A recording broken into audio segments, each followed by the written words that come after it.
Class যেতিয়া বন্ধ থাকে ঘৰত একদমেই মন নবহে। ক্লাছত গৈ গৈ এইটো এটা অভ্যাসত পৰিণত হ'ল বুলি ক'ব পাৰি।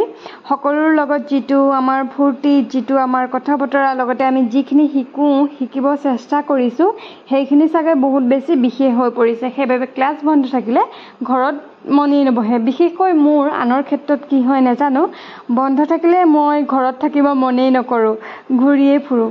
বাৰু যি কি নহওক এইবোৰ বাদ দিছোঁ।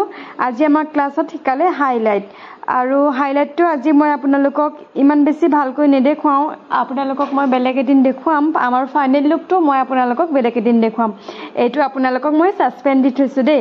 সকলোৱে যেতিয়া মই ভিডিঅ'টো দিম সকলোৱে চাব, লগতে সকলোৱে ভিডিঅ'টোক মৰম দিব, আৰু এইটো ভিডিঅ'কো মৰম দিব সকলোৱে।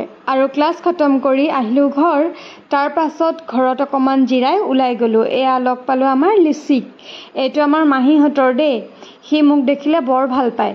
আচলতে মই খুব বেছি ডগি ভাল পাওঁ, সেইবাবে সকলোকে মৰম কৰিবও চাওঁ। সেইবাবে সিহঁতে মোক বহুত ভাল পায়। মোক দেখিলে দৌৰি আহে। এইটোতো কোচত উঠি আজি পূৰা উৎপাত কৰিলে।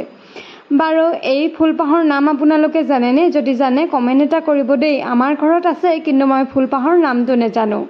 আজিলৈ আহিছোঁ। সকলোৱে কমেণ্ট এটা কৰিব। Bye bye.